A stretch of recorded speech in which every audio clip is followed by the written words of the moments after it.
It comes without warning. One sentence, one glance, one careless comment, and suddenly your world shifts. Your chest tightens, your pulse quickens, your mind starts spinning, replaying those words over and over again as if they have been etched into your skin. You didn't see it coming, yet here it is, striking you like a silent blow you weren't prepared to take. That's the thing about criticism. It doesn't knock politely before it enters your life. It crashes in, uninvited, unapologetic, and often merciless. And in that split second, you stand at a crossroads. Will you collapse under the weight of someone else's judgment, or will you find the strength to rise above it? The choice feels distant when you're caught in the storm of emotions. The sting of their words crawls deep inside, and it feels personal, even when it's not supposed to be. It starts early in life, this uncomfortable dance with criticism. A teacher's remark, a parent's disappointment, a friend's careless joke. They all carve small, invisible marks on your soul. Over time, these marks can grow into heavy chains that you drag with you, unless you learn to break free. But most people never do. Most people carry those chains into adulthood, letting them shape their decisions, their confidence, and their self-worth. Some people live in quiet fear of being judged, so they never try, never speak up, never chase what truly matters to them. They trade their potential for the comfort of silence, all to avoid the sting of criticism. What they don't realize is that no matter how carefully you walk, no matter how perfectly you try to live, criticism will still find you. You can spend your life building walls to keep it out, but it will seep through the cracks. It will follow you in your career, your relationships, your ambitions. It will come from strangers who don't know you, from people who misunderstand you, and sometimes it will even come from those you love the most. It's not a question of if you will face criticism, it's a question of when, and how you will handle it when it arrives. There's something deeply unsettling about realizing that you can't control how people perceive you. You can control your effort, your passion, your discipline, but you can't control their opinions. That's the trap most people fall into. They spend so much energy trying to be liked, trying to be accepted, trying to fit into the mold someone else carved out for them, and in the process they lose themselves. They forget that emotional mastery isn't about manipulating how others see you. It's about strengthening how you see yourself. It's about standing firm when their words hit you like arrows, knowing that your worth isn't on trial. But that's not easy. The human heart is fragile, no matter how much you pretend it's not. When you hear those sharp words, when someone points out your flaws or questions your abilities, it cuts. You might feel anger boiling in your chest, or maybe shame creeping up your spine. You might feel the urge to lash out, to fight back, to prove them wrong at all costs. Or maybe you feel the urge to disappear, to retreat into silence where it's safe. Both responses are driven by the same wound, the desperate need to protect yourself from the pain of being judged. What most people never learn is that this pain is not a signal to run, it's a signal to grow. It's a call to strengthen the foundation inside you so that no amount of criticism can shake it. But in that initial moment, when the words first hit you, all you can feel is the sting. Your mind becomes a battlefield. Doubt starts whispering that maybe they're right. Maybe you aren't good enough. Maybe you've been fooling yourself all along. That whisper can grow louder if you feed it, and many people do. They start living as if that criticism was a final verdict instead of just one person's opinion. The danger lies in believing that someone else's voice carries more weight than your own. The danger lies in thinking that you must silence yourself to gain approval. But true strength isn't in silence, it's in resilience. It's in standing up after being knocked down by someone's words. It's in choosing to move forward, to keep building, to keep creating, even when the critics are loud and cruel. You have to realize that their words only have the power you give them. When you stop feeding their words with your energy, you strip them of their strength. Criticism is inevitable, but being destroyed by it is not. The key is to face it, to lean into the discomfort instead of running from it. There's wisdom hidden inside the sting, but you'll never find it if you're too busy drowning in your own emotional reaction. It's a strange thing how the same criticism that can break one person can build another. It's not about what is said, it's about what you do with it. Some people crumble under the weight of negative words. Others use those words as stepping stones, as fuel, as reminders that they are strong enough to keep going even when others doubt them. You will be criticized. That's the price of doing anything meaningful. That's the cost of stepping outside the lines. You will face people who misunderstand you, who underestimate you, who mock you. But you will also face people who push you to become better, who challenge you to refine your craft, who sharpen you through their tough words. The secret is to know which voices to hear and which ones to ignore. Not all criticism is your enemy. Some of it is your greatest ally, disguised in rough language. But even when the criticism is unjust, even when it is nothing more than poison disguised as advice, your power is in your response. Your strength is in your ability to hold steady, to pause, to breathe, and to choose your reaction instead of letting your emotions choose it for you. Mastery begins in that moment, the moment when your emotions scream, but your wisdom whispers. If you can stay calm there, if you can hear the noise without becoming the noise, you will become unshakable. You will no longer live in fear of being judged, because you will know that no judgment can reach the core of who you are unless you let it. That is where freedom begins. That is where true power lies. Criticism often arrives wrapped in sharp edges, and most people instinctively recoil from it. They see it as an attack, as something to be avoided at all costs, as a weapon designed to tear them down. But hidden deep inside criticism, buried beneath the sting and discomfort, is something most never bother to uncover, a secret power that can completely transform you if you choose to embrace it. The truth is, criticism holds up a mirror that we are often too afraid to look into on our own. It exposes things we might have missed, blind spots we never knew existed, weaknesses we've pretended weren't there. When you start to see criticism not as an enemy, but as a rare opportunity to learn, you begin to unlock a part of yourself that most people never reach. It's a painful truth that most people spend their lives either running from criticism or angrily fighting against it. They miss the chance to grow because they are too busy defending their pride.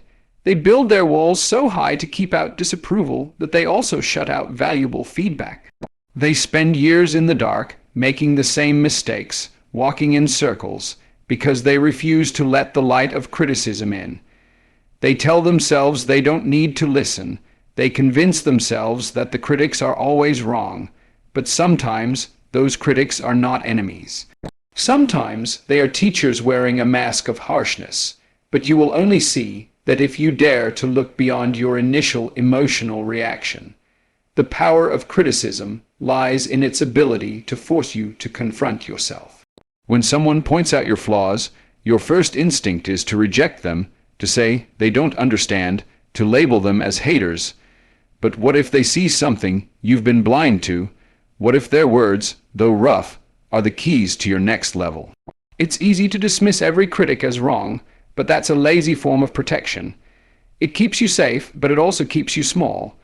Growth demands that you sift through the criticism, that you separate the poison from the truth, that you develop the discipline to listen without crumbling. Criticism tests your ego, it challenges your identity, it dares you to prove whether you're driven by growth or by the desperate need to always appear right. Many people pretend they want to improve, but what they really want is constant applause. They want to hear that they are already perfect, already enough, already beyond correction. But real mastery requires you to step into the uncomfortable space where you can admit, without shame, that you are still learning. That you still have blind spots, that you still have room to grow. It is in this uncomfortable space that real transformation happens. When you start listening to criticism with the right mindset, you take back control. You no longer feel like a victim of someone else's opinion. Instead, you become the architect of your own improvement. You can decide which parts of the criticism are valuable and which parts are not. You can extract the lesson and discard the insult. You can turn what was meant to bring you down into something that lifts you up. This is emotional strength, not the ability to block out all criticism, but the ability to absorb it, analyze it, and use it without losing yourself in the process. But this doesn't mean every critic is right. Some people criticize out of jealousy, ignorance, or bitterness. They speak from their own pain. their own limitations, their own fears, and if you listen to them without discernment, you can end up building your life around their small vision. The challenge is to develop the wisdom to tell the difference. Not all criticism is gold. Some of it is garbage, wrapped in the illusion of advice. Some people want to pull you down because they are afraid of what you becoming better might mean for them. Some people will throw stones just to see if you will crumble. You must learn to recognize when criticism is a disguised projection of their own insecurities. But you must also be careful not to swing too far in the other direction. It's easy to become so hardened that you refuse to listen to anyone. That's another trap. Emotional walls so thick that no truth can penetrate. Pride can blind you just as easily as fear. The middle ground is where strength lies. The place where you can stay open, curious, and humble enough to hear what is said, but strong enough to filter what matters. You don't let every stone hit you. You don't absorb every negative word. But you also don't reject every tough message just because it's uncomfortable. Sometimes the criticism that hurts the most is the one you know is true. That's why it cuts so deep, because it touches something you were already aware of but didn't want to face. It exposes a crack in your foundation that you've been ignoring. That's not a moment to run. That's a moment to rebuild. That's a moment to lean into the work of strengthening what is weak. You have to train yourself to welcome those moments because they are rare gifts. Most people won't tell you the hard truths. They will tell you what you want to hear. So when someone points out something real, even if they do it with rough edges, you should lean in. You should listen. You should thank them not because it feels good, but because you are serious about becoming better. Criticism is often the fire that forges resilience. It is the resistance that sharpens your edge. Without it, you might drift into complacency, thinking you have arrived when in reality you are far from your potential. The greatest creators, the strongest leaders, the most disciplined performers, they all learn to mine the gold from criticism. They learn to use it as fuel, as a compass, as a sharpening stone. They learn to separate their identity from their mistakes. They realize that being criticized does not mean being worthless. It simply means there is more work to be done. There is a strange power in knowing that criticism can no longer control you. When you strip it of its emotional weight, when you see it as neutral information, you rob it of its ability to crush you.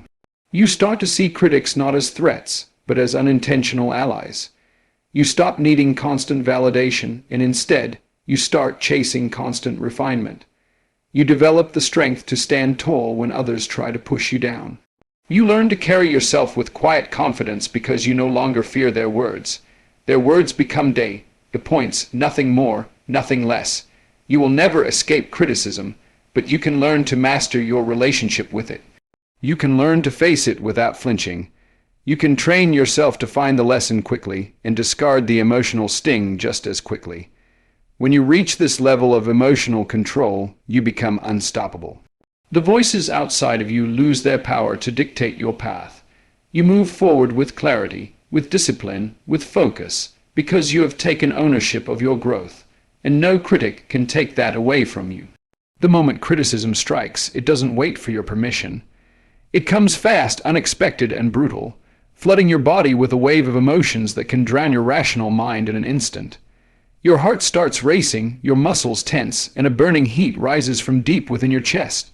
The first instinct is to fire back, to defend yourself, to prove them wrong, to say something, anything, that shields you from the sharp edge of their words.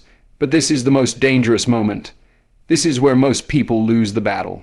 They speak too quickly, they react without thinking, they let the surge of anger or shame take control of their mouth and their actions, and once those words are spoken, they can never be taken back. The damage is done not by the criticism itself, but by the uncontrolled response to it. This moment is where everything is decided. It's where you either master yourself or lose yourself. The space between the criticism and your reaction may be just a few seconds, but within those seconds lies the difference between growth and destruction, between peace and regret. Most people collapse under the pressure of those seconds. They don't realize that power isn't in controlling the critic, it's in controlling yourself. The critic's words may hit hard, but what happens next is entirely in your hands. Do you let their words hijack your emotions, or do you pause? Do you let the heat of anger take the wheel, or do you breathe? That pause, that breath, that tiny delay, it is where emotional mastery is built. The battle is not against the critic. The battle is inside you. It's against your instinct to protect your ego at all costs. It's against your need to win the argument, to look strong, to silence the other person quickly. But real strength is the opposite. It's not the loudest voice that wins. It's the calmest. It's the one who can stand in the storm, feeling the force of the wind, and still choose their next move with precision. It's the one who can hear painful words and still choose not to explode. Emotional control is not about pretending you don't feel anything. It's about choosing what to do with those feelings when they come. The emotions will rise, that's human. The mastery is in what you do next. When you react without control, you give your critic all the power. You hand them the keys to your peace, your focus, your balance. You let their words dictate your behavior. But when you choose to pause, when you refuse to be rushed by the fire inside you, you take your power back. You show yourself that you are not a puppet pulled by emotional strings. You are the one holding the strings. That's not easy. It's a skill that must be built moment by moment by practicing the pause, by training yourself to breathe before you speak, to think before you move, to decide instead of simply reacting. There is always a choice, but it's a small window. If you miss it, the emotions will flood in and take over. But if you catch it, even just for a second, you create space to see clearly. You can ask yourself questions that matter. Is this criticism even valid? Is this coming from someone who genuinely wants to help me, or from someone who simply wants to hurt me? Is there any truth in what they said, or is it pure projection? Can I extract something useful from this, or is it something I can let go? These questions can't be answered in the heat of emotional reaction. They can only be answered in stillness. Stillness doesn't mean weakness, it means control. The hardest part is when the criticism touches something you are deeply sensitive about. That's when your emotions flare the fastest. That's when the need to defend yourself becomes overwhelming. But sometimes the very thing you are most sensitive about is exactly where you need to grow. The pain points often reveal the cracks in your emotional armor. They show you where your foundation is not as strong as you thought. Most people run from this discomfort. They push it away, they deny it, they bury it. But the ones who grow lean into it. They ask why it hurts so much. They examine the source of the pain instead of simply reacting to it. They realize that the critic didn't create the wound. They just exposed it. When you reach a place where you can observe your emotions instead of being consumed by them, you become dangerous in the best way. You become the person who cannot be easily provoked, who cannot be controlled by outside noise. You become the person who moves with intention, not reaction. This level of self-control changes the entire game. People will try to pull you into their storms. They will try to drag you into emotional chaos because they want you to match their energy. But when you stay steady, when you refuse to engage with that chaos on their terms, you disarm them completely. Your silence, your calm, your refusal to be shaken. It speaks louder than any argument you could make.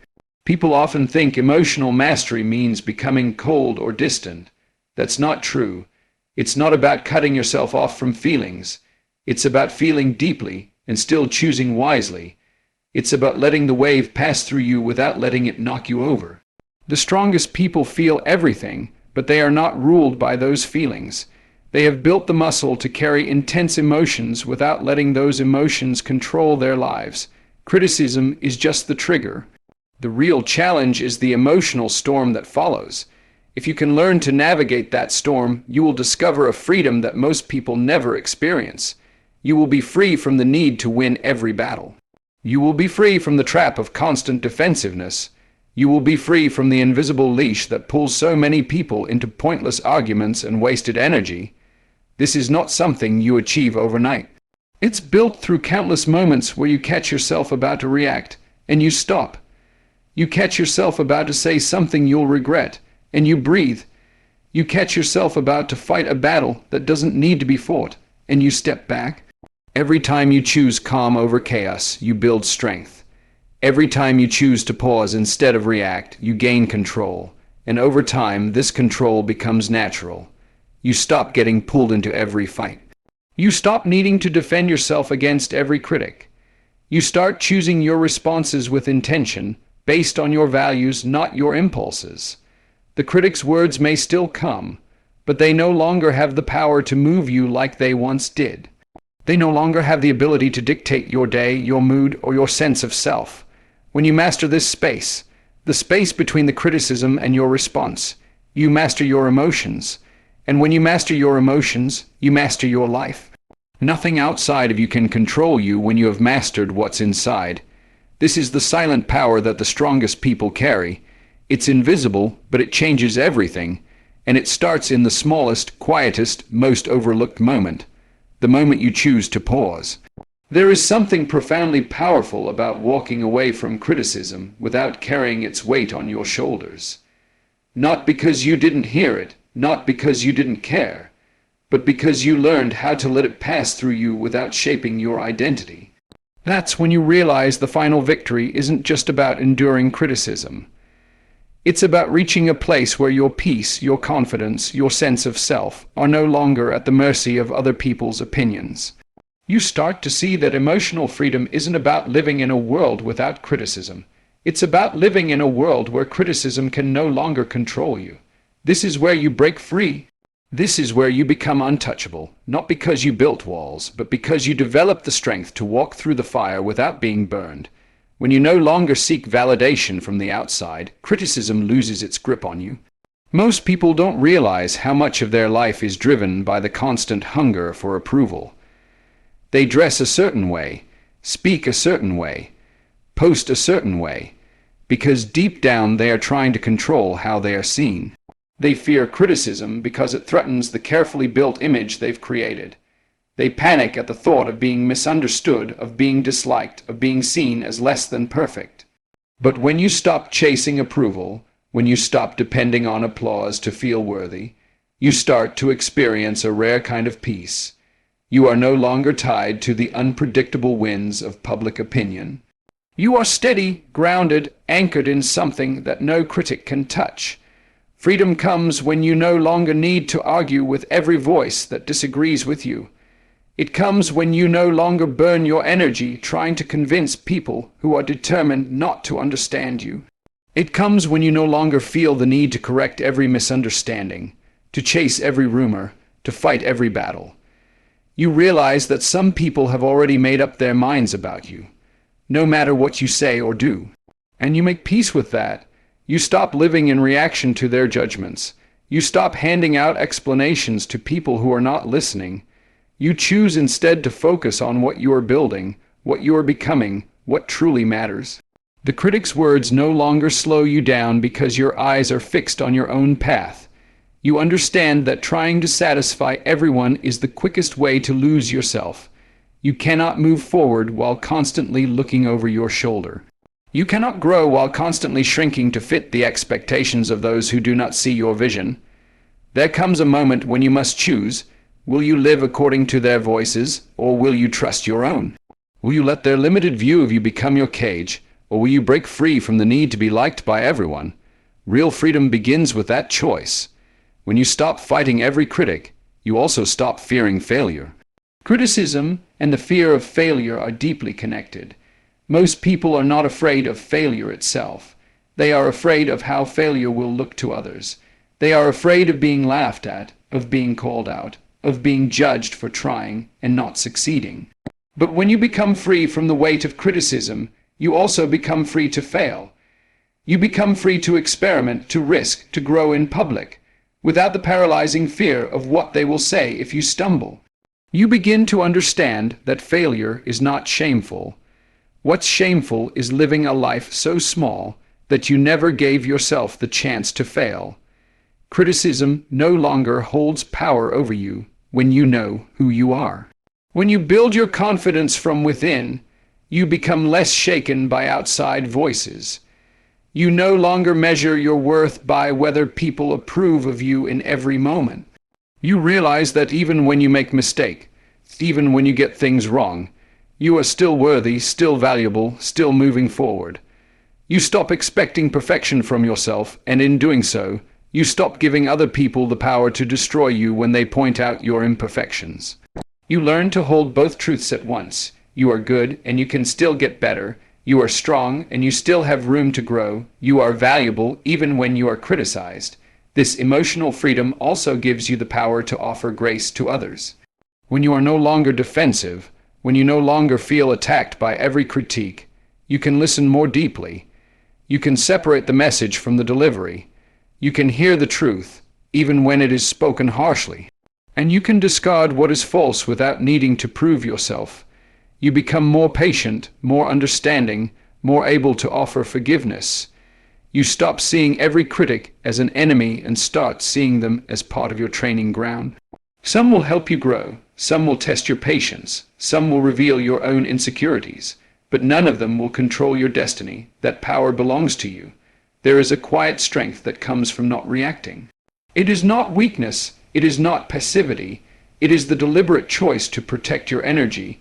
You realize that silence is sometimes the loudest answer, that walking away is sometimes the strongest move, that continuing to build, to create, to move forward, unshaken, is the greatest response you can ever give to those who try to pull you down.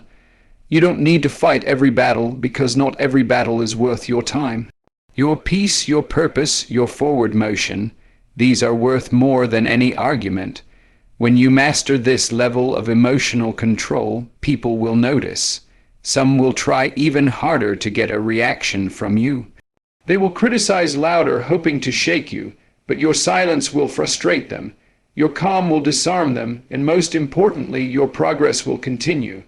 The life you build in quiet determination will be the ultimate proof that their words could not stop you. You will not need to prove yourself in words, because your life will prove itself.